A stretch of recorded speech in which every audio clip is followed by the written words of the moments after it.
Hello guys, welcome back to my YouTube channel Daily My Tech.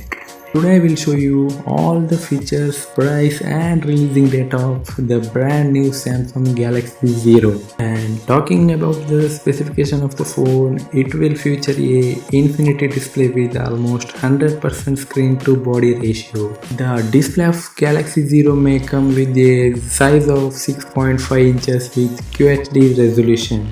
The Zero phone will sport a Gorilla Glass 6 protection on both front and back. The Samsung device will be powered by Snapdragon 9830 processor along with 10GB or 12GB RAM option.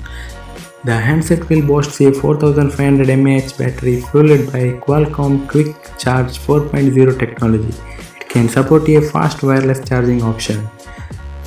The device will come with quad camera configuration, includes a 52MP primary sensor and 16MP ultra-wide angle sensor and 8MP RGB sensor and another 5MP telephoto lens. And coming to price and releasing date, officially no date has been announced by company for the release of the Zone.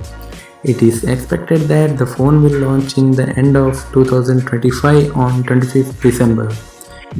The smartphone will price at $1,399 in US dollar, and for India, Samsung Zero device will be priced at 98,499 rupees. So I will see you guys in the next video. Thank you for watching my video. If you like this video, hit the like button and subscribe to my YouTube channel. Share this video. Thank you.